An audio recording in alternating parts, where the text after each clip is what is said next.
에스라서 8장 말씀 8장 15절로 23절 말씀까지 보겠습니다. 구약성경 721쪽에 에스라서 8장 15절로 23절 말씀 우리 한 절씩 교독합니다. 제가 먼저 15절 말씀. 내가 무리를 아하와로 흐르는 강가에 모으고 거기서 3일 동안 장막에 머물며 백성과 제사장들을 살핀즉 그 중에 레위 자손이 한 사람도 없는지라.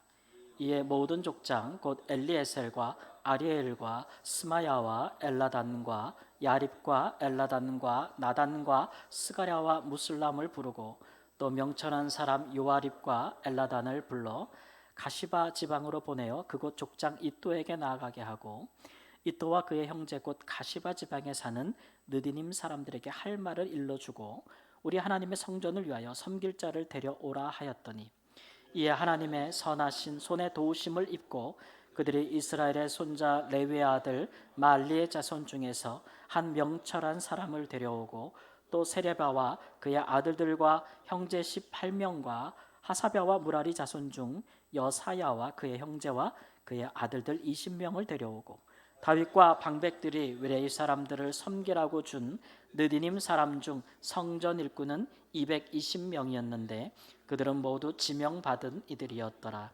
그때 내가 아하와 강가에서 금식을 선포하고 우리 하나님 앞에서 스스로 겸비하여 우리와 우리 어린아이와 모든 소유를 위하여 평탄한 길을 그에게 간구하였으니 이는 우리가 전에 왕에게 아뢰기를 우리 하나님의 손은 자기를 찾는 모든 자에게 선을 베푸시고 자기를 배반하는 모든 자에게는 권능과 진노를 내리신다 하였으므로 길에서 적군을 막고 우리를 도울 보병과 마병을 왕에게 구하기를 부끄러워하였음이라.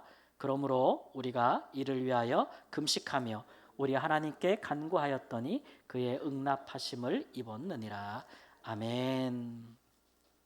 인사가 만사라는 말이 있습니다. 모든 일은 결국 사람이 하는 것이죠. 적재적소 적시에 잘 알맞은 사람을 쓰면 온갖 일이 다 잘 될 수 있습니다. 모든 일을 내가 다 혼자 할 수 있는 것은 아니잖아요. 그러니까 잘하는 사람의 도움이 꼭 필요하죠. 그래서 평소에 이제 위아래로 또 옆으로 있는 사람들과 좋은 신뢰관계를 형성하는 것이 이제 중요하다라는 것이 이제 인간관계의 기본 지혜라고 할 수가 있습니다. 그런데 또 살다 보면 누군가에게 도움을 청하기가 굉장히 어려운 일들도 있죠. 부탁하기 어렵고 그렇다고 해서 나의 이 속사정을 다 오픈하기도 힘든 경우도 있습니다. 그럴 때 여러분은 어떻게 하시나요? 세상 사람들은 다 각기 그런 문제를 해결하는 방법들을 가지고 있을 텐데 이제 우리는 하나님의 자녀들이고 그리스도인이니까 그런 일이 있을 때는 우리는 누구에게 가겠습니까? 당연히 무당에게 가지 않고 누구에게 가겠습니까? 하나님께 가야겠죠. 그래서 살다 보면 우리가 사람을 통해서 할 일이 있고 하나님만이 도우시는 일이 있습니다. 그래서 오늘은 우리가 그러할 때에 하나님께 나아가는 우리의 마음과 태도가 어때야 될까를 한번 생각해 보고 하나님께 어떤 마음으로 간구해야 그 응답하심을 얻겠는가를 한번 살펴보겠습니다.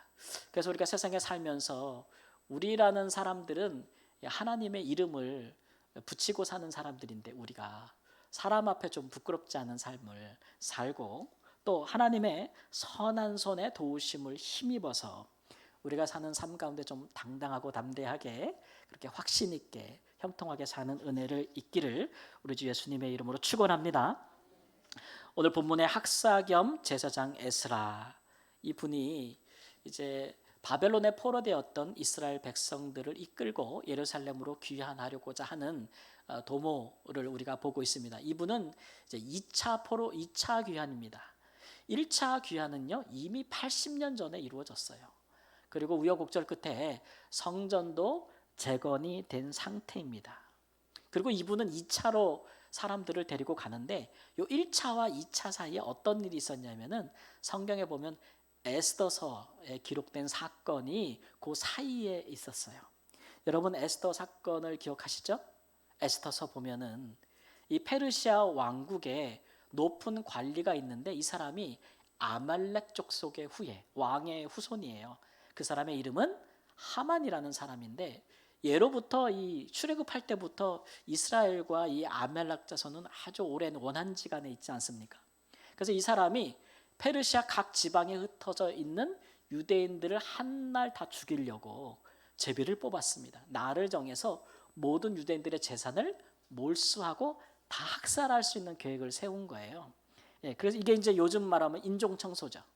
영어로 말하면 제노사이드. 지금도 이제 이런 일들이 벌어지는 곳이 있는데, 그때에 하나님의 도우심을 힘입고 왕후 에스더와 그의 이제 삼촌이 되는 모르드게의 결심과 결단으로 유대인들이 구원을 받지 않았습니까?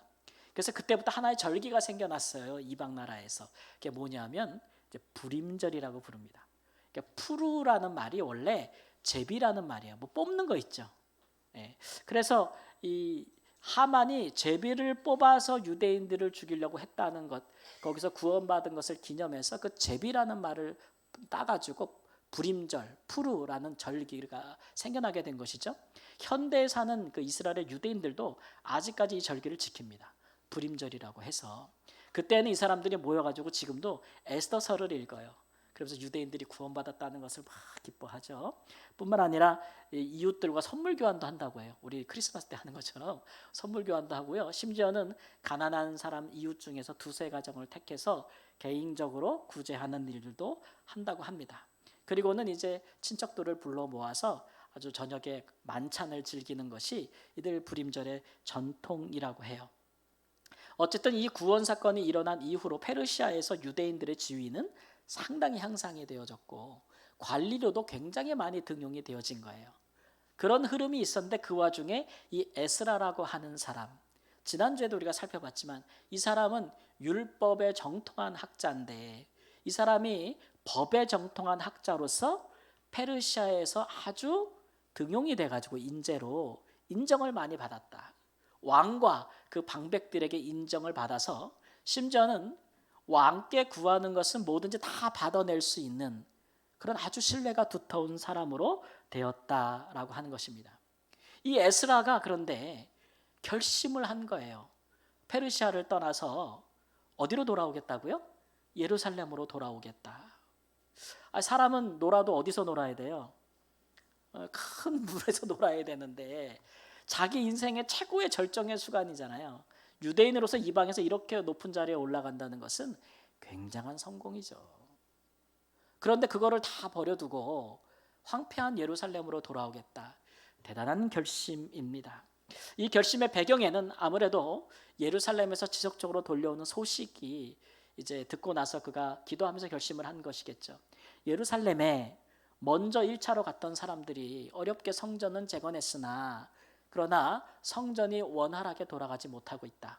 왜냐하면 제사장과 레위인들의 수가 부족하고 여러 가지 성전에 여러 가지 들어갈 많은 또 재물들과 헌물들이 부족해서 성전이 제 기능을 하지 못하고 있다는 것 하나. 또 하나는 뭐냐면 이스라엘 백성들 중에서 율법이 잘 시행되지 못하고 있다. 율법을 지키지 못해서 이스라엘 백성들이 망했는데 돌아간 이후에도 율법을 잘 가르치는 사람이 없어서 법이 잘 서지 못하고 있다라는 소식을 들었을 때에 그가 기도하면서 이제 하나님께 부르심을 입고 마음의 결단을 하게 된 것이죠. 소망을 느끼는 소명. 이 소명을 느끼면 사람이 방법이 없어요. 하나님이 딱 나를 부르신다는 소명을 느끼면 만사를 제쳐두고 할 수밖에 없습니다. 특별한 부르심이기 때문에 그렇죠. 그래서 이 사람이 이제 그 페르시아에 있는 모든 이스라엘 백성들 보고 돌아가자라고 해가지고 오늘 집결지에 모였는데 오늘 말씀해 보니까 그 집결지가 강가라고 그랬어요. 아하와로 흐르는 강가에 모였다. 그 전장에서 우리가 그 모인 사람의 수를 다 이렇게 기록을 했는데 명단을 봤더니 수가 1,500명밖에 되지 않아요. 1차로 80년 전에 1차로 돌아갔던 사람은 4만여 명인데 지금은 1,500여 명 남자만. 가족들 뭐 이렇게 포함하고 막 하면은 한 수천 명 되겠죠? 4, 5천 명 정도만 모였다. 이제 돌아가야 돼요. 그런데 가만 보니까 두 가지의 큰 문제가 발견이 된 거예요. 오늘 본문의 말씀에 보니까 여러분 보셨습니까? 저는 봤습니다. 첫 번째 문제가 뭐냐 그러면은 모인 사람 중에 레위인이 한 명도 없는 거예요. 그게 첫 번째 문제. 두 번째는 수천 킬로미터를 이동해서 예루살렘까지 가야 되는데 그들을 호위할 만한 군대가 없는 거예요. 두 가지 문제죠. 레위인이 없는 것이 왜 문제입니까? 아니 지금 예루살렘으로 돌아가는 목적이 가서 성전의 기능을 회복하고 백성들에게 율법을 가르치기 위해서 가는 건데 이거 누가 하는 일이에요? 레위인들이 하는 거 아니겠습니까? 성전에서 제사장과 함께 레위인들이 흩어져 살면서 백성들에게 율법을 가르치는 법관 역할을 하는데 레위인들이 부족한 거예요. 또 하나는 레위인들이 없으면 뭐가 안 되냐면은 지금 페르시아 왕과 왕백들이 예루살렘으로 돌아가는 에스라에게 막 은금을 막 준 거예요. 가서 성전에서 사용하라고. 더군다나 마음은 있지만 돌아가지 않는 이스라엘 무리들도 막 헌물을 모아서 막 준 거예요. 굉장히 많은 거죠. 그리고 성전 기명들도 많은 거예요. 근데 이거 아무렇게나 들고 갈 수가 없거든요. 하나님의 성전에 사용될 거룩한 기구들과 헌금들은 누가 운반해야 돼요? 레위인들이 운반하게 율법에 기록되어 있기 때문에 아무나 덜레덜레 들고 갈 수가 없기 때문에 율법을 지키러 가는 사람들이 이거 어떡하냔 말이에요. 레위인들이 있어야 되는 거예요. 또 그 많은 헌금과 헌물을 가지고 가는데 노중에서 유대인들을 대적하는 적들과 그 다음에 도적대들이 길가에 노리고 있는 거예요. 많은 보물들을 갖고 가니까. 근데 호위할 수 있는 군대가 없어요. 위험하죠. 만일 가다가 이거 다 뺏기게 되고 탈취당하면 목숨도 잃을 뿐더러 페르시아 왕이 준 여러 가지 이스라엘 백성들이 준 여러 가지 헌물들을 뺏기게 되면 낭패 아니겠습니까? 그런 여러 가지 어려움에 직면하고 있는 거예요. 그럴 때에 에스라는 이 두 가지 문제를 어떻게 지혜롭게 해결하고 있는가를 우리가 이제 살펴보게 되는 것이죠. 첫 번째 문제, 레위 자손이 하나도 오지 않았다. 여기에 대해서 이제 실망감은 컸겠지만 에스라는 그를 따라온 이스라엘의 족장들 중에서 지혜로운 사람, 아주 명철한 사람을 한 명을 선별을 합니다.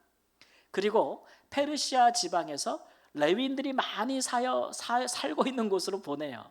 그게 오늘 말씀해 보니까 가시바 지방이라고 해요. 거기 가가지고 그들 중에 족장이 되는 이또라고 하는 사람을 찾아가게 합니다. 그래서 이 아주 지혜로운 이 명철한 사람이 가서 이 족장 이또를 설득하게 되는 거죠. 레위인들이 가야 된다고. 왜 안 왔냐고.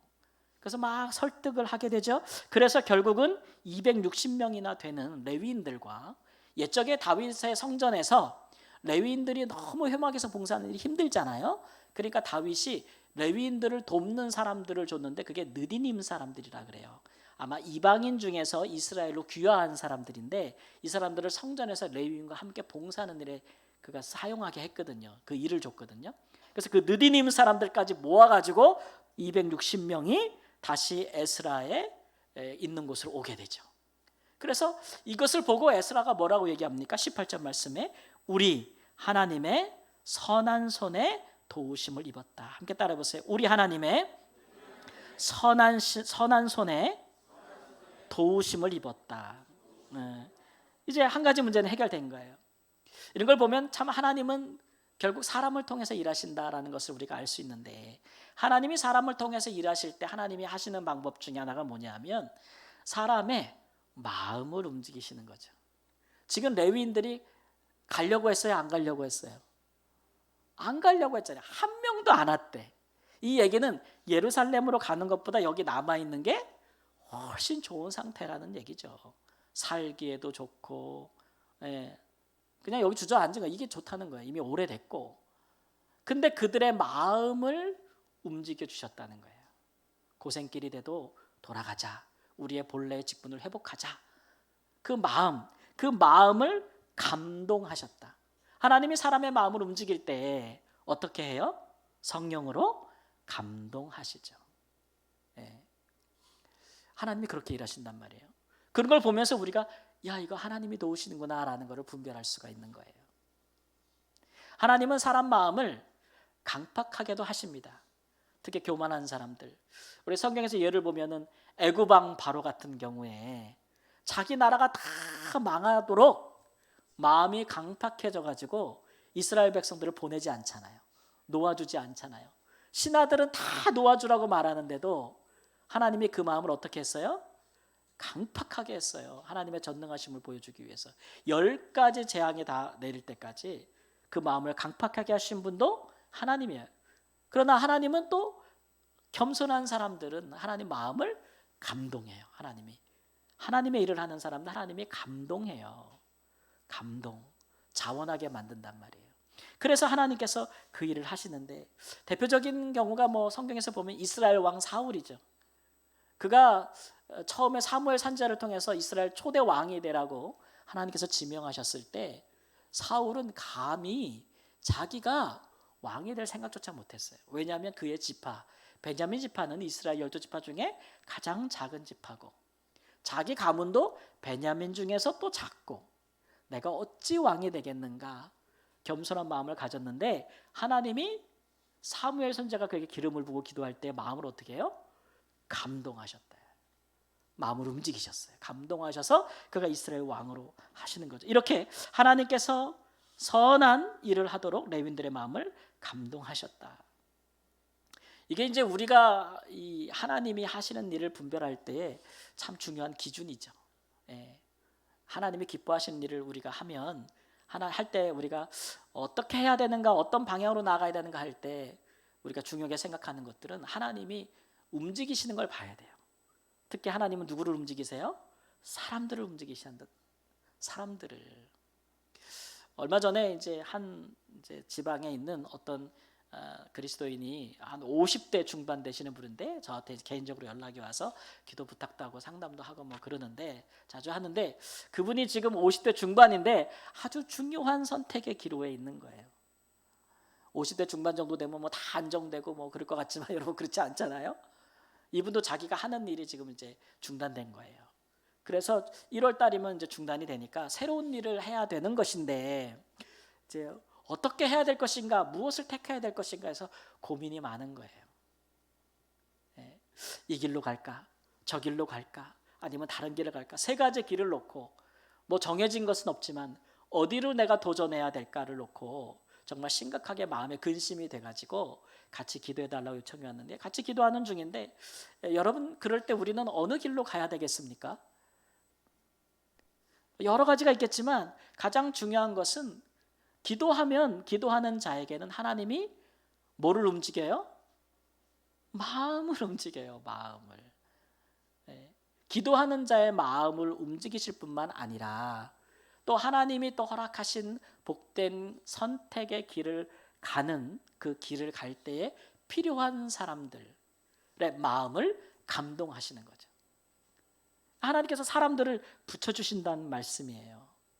그런 거를 보고 우리는 좀 신중하게 그런 것들을 보고 하나님이 지금 어떻게 일하시는가 이런 것들을 보고 결정할 필요가 있겠죠. 너무 충동적으로 막 조급하게 우리가 다 결정해 놓고 하나님 보고 뒷감당하라 그러지 말고 기도하면서 하나님께서 내 마음을 감동하시는지 또 그 일을 할 때 다른 사람의 마음도 하나님께서 감동하고 움직이셔서 그 사람들을 붙여주시는지 그런 것들을 잘 생각해 보심이 좋습니다. 하나님의 감동하심이 있으면 사람들의 마음이 움직이고 사람들을 붙여주시면 그게 하나님께서 열어주시는 길이 아니겠는가. 이런 경험을 할 때 에스라처럼 우리는 고백할 수 있는 거죠. 하나님의 선한 손에 도우심을 입었다. 할렐루야. 그 같은 우리의 삶의 은혜가 있기를 주님의 이름으로 축원합니다. 학사 겸 제사장 에스라에게 사실 레위인들 문제보다 더 어려웠던 것은 두 번째 문제예요. 그게 뭐냐면 호위대가 없는 거죠. 이거는 지금 목숨이 왔다 갔다 하는 문제이기 때문에 더 심각한 문제예요. 무방비 상태에서 이렇게 수천 킬로를 험난한 길을 이동하니까 생명과 많은 것을 잃을 수 있는 개연성이 높지 않습니까? 그리고 이 유대인들을 죽이고자 하고 대적하고 하고자 하는 무리들이 있었다는 것을 전제하고 있어요. 얼마나 이 문제가 해결하기 어려우면 이 사람이 지금 금식을 선포했다 그러잖아요. 강가에서 출발 전에 뭐 했다고요? 금식을 선포하고 금식 기도하자 이렇게 했다는 거예요. 여러분 금식 기도가 뭡니까? 우리가 하나님 앞에서 우리 스스로를 낮추고 겸비해가지고 하나님께 간구하는 것을 금식 기도라고 얘기해요.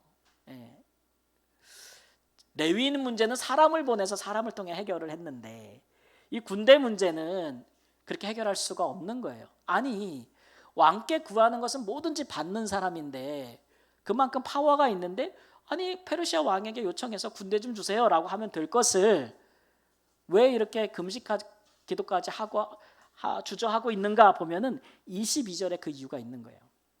22절 말씀 한번 같이 읽어볼까요?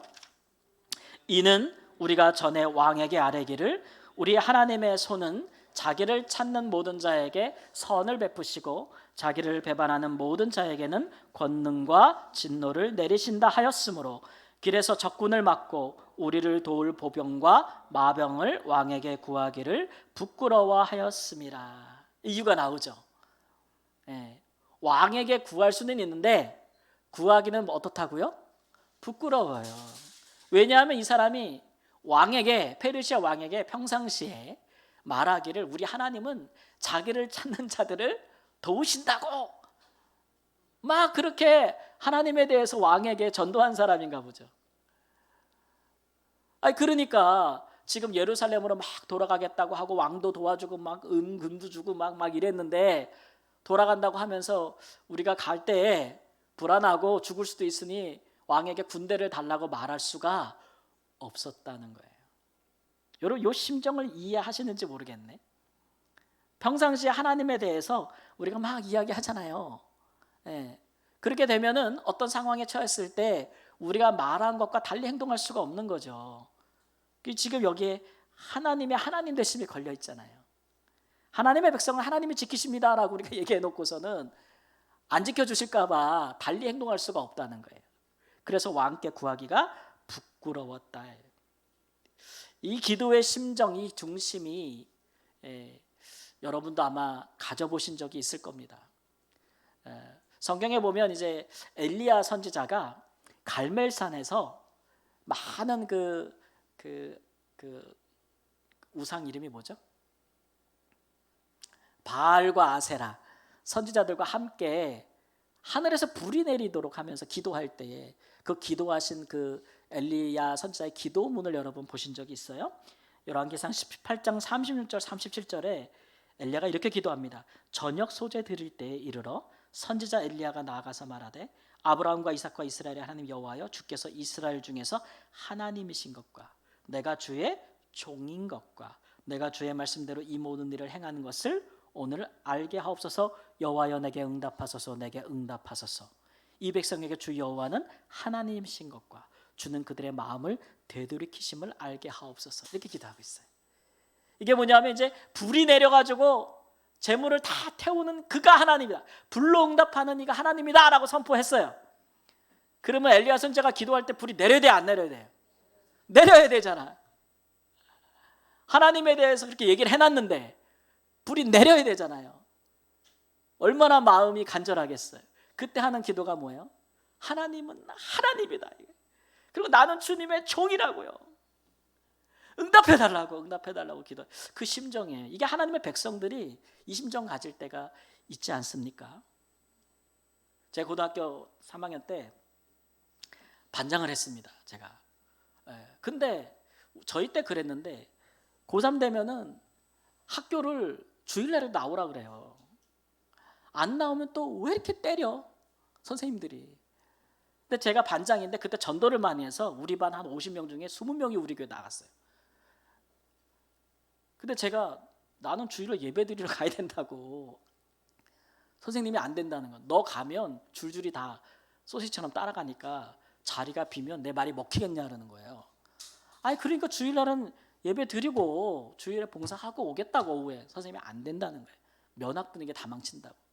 아예 안 된다고. 저도 이거 양보할 수 없는 문제라고. 그랬더니 선생님이 그냥 교실 앞으로 불러다가 엉덩이를 얼마나 치는지 많이 맞았어요. 매주 맞았어요. 매주. 근데 제가 주일날 교회 갔겠어 안 갔어요? 갔어요. 내 주일학교 교사니까 예배도 드리고 교사도 하고. 그래서 선생님이 너희 누구 자식아 그렇게 공부 안 해가지고 너 어떻게 대학 가려고 그러냐. 그럼 제가 매 맞고 나서 다 돼요. 이래. 하나님이 다 되게 하실 거 걱정하지 마세요. 이렇게 얘기했거든요. 하나님은 나 대학 잘 들어가게 하실 거라고. 선포했어요, 안 했어요?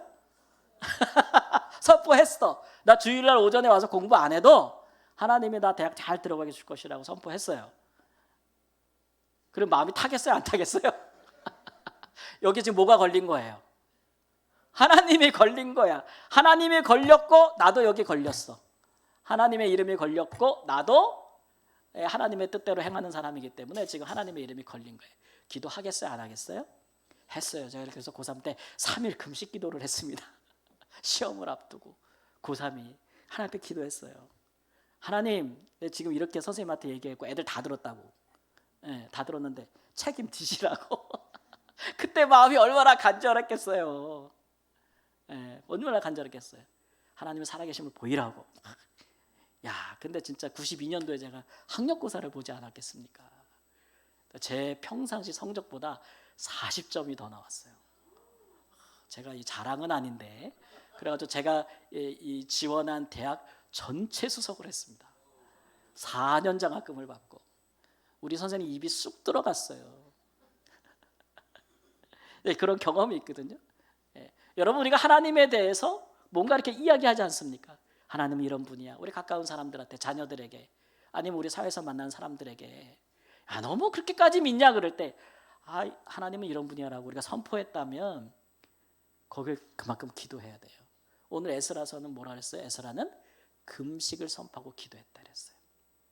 왕에게 구하기가 부끄러워서 하나님이 하실 일이라고 생각하고 그가 기도했다고 했습니다. 그랬더니 어떤 결과가 왔어요? 8장 31절 말씀 우리 읽지 않았지만 지금 읽어보면 우리가 아하와 강을 떠나 예루살렘으로 갈새 우리 하나님의 손이 우리를 도우사 대적과 길에 매복한 자의 손에서 건지신지라. 할렐루야, 아멘. 다른 방법을 간구하지 않았다는 거예요. 하나님께 간구하고 하나님을 믿고 그가 선포한 대로 갔다는 거죠. 얼마나 위험 요소가 많아요. 그리고 얼마나 마음에 또 졸이는 마음이 있었겠어요. 그러나 그 마음보다 하나님을 믿는 마음이 더 컸기에 이 일을 통해서 하나님이 그의 백성을 돌보신다. 하나님은 자기를 찾는 자를에게 선을 베푸신다. 하나님의 손으로 도우신다는 것을 선포했기 때문에 그 말씀 그대로 이루어지기를 원하는 마음이 더 간절했다는 거예요. 그래서 이것을 통해서 페르시아 왕궁에뿐만 아니라 함께 가는 이스라엘 백성들, 또 예루살렘에서 그들을 기다렸던 모든 사람들에게 하나님이 증거가 되도록 그가 그렇게 했다는 거죠. 여러분, 이런 배짱이 우리 믿는 사람들에게 있어야 되지 않겠습니까? 우리 자신을 보면 뭐 그렇지만, 그러나 우리가 믿는 하나님을 생각한다면 그 정도의 담대함과 확신함이 있는 것입니다. 우리가 뭐 이게 무능하고 이게 무기력하고 능력이 없어서 기도하는 건 아니에요. 기도가 힘이 없고 무기력해서 하는 게 기도가 아니고, 기도는 하나님의 도우심과 하나님 되심을 확인하는 하나님의 백성으로서의 아주 적극적이고 도전적인 아주 능동적인 태도예요. 기도가. 그렇게 하나님의 선한 도우심을 확인하는 은혜가 있기를 주님의 이름으로 축원합니다. 다음 달 10월 27일에 서울에서 200만 기독교 연합 예배 및 큰 기도회를 개최한다고 합니다. 200만 명 모이라 이렇게 이제 한다는 큰 기도회를 개최한다고 이제 선포가 됐어요. 그래서 우리 사회에 뭐 마약, 동성애, 저출생, 경제 위기, 그리고 우리 사회의 대립과 갈등, 이런 병리적 현상들이 굉장히 많은데 한국교회가 이를 먼저 우리가 먼저 이런 문제들에 대해서 회개하고 대안을 찾자라는 마음으로 이제 기도한다, 이런 의미로 성회가 선포된 것이죠. 근데 뭐 이렇게 몇 명 모이느냐, 항상 이런 일 하면 몇 명 모이느냐, 진짜 200명이 모일 것인가 아닐 것인가 막 이렇게 관심이 가는데, 사실 이런 성회가 선포되어지면, 얼마 전에는 뭐 부산의 해운대에서 또 그런 일이 있었죠. 선포되어지는 것 중요하게 못지않게 그 선포에 합당한 실천이 있어야 됩니다. 그렇죠? 그냥 모여서 그냥 그렇게 기도하고 끝나는 것이 아니라 기도한 후에는 그에 합당한 실천이 있어야 되는 거죠. 그게 더 중요하다라고 할 수 있을 것입니다. 근데 취재를 봤더니 교회가 그렇게 기도하고 난 후에 200억의 기금을 조성해서 한국교회가 이런 마약 동성애, 저출생, 경제 위기 이런 문제들을 위한 대안 마련과 실천에 앞장서겠다라는 것도 같이 발표를 했어요. 그러니까 어쨌든지 간에 우리가 처한 위기를 인식하고 교회가 이를 극복하기 위해서 나아가고 있는데 우리도 좀 마음을 같이 하고 이런 일들이 잘 이루어졌으면 좋겠다 이런 삶을 듭니다. 어쨌든 교회로든 아니면 연합으로든 우리 개인으로든 우리가 행하는 우리의 선포에 합당한 믿음과 거기에 합당한 삶의 실천이 있어야겠다. 그래야 우리 하나님께서 역사하시고 응답하신다. 그래서 우리 믿는 사람들은 너무 가벼운 사람이 되지 않아야 돼요. 이 사람에게 한 말이라고 너무 가볍게 여기면 안 되죠. 우리 그리스도인들은 항상 사람에게 뭔가를 약속하고 해도 우리는 하나님의 사람들이니까 하나님 앞에서 하나님의 이름으로 하는 거예요. 그러니까 내가 한 말들은 뭐 해야 돼요? 지키는 것이 좋아요. 하나님 앞에서 하나님께 하는 약속도 그렇지만 사람에게 하는 것도 마찬가지입니다. 그것이 다르지 않지 않습니까?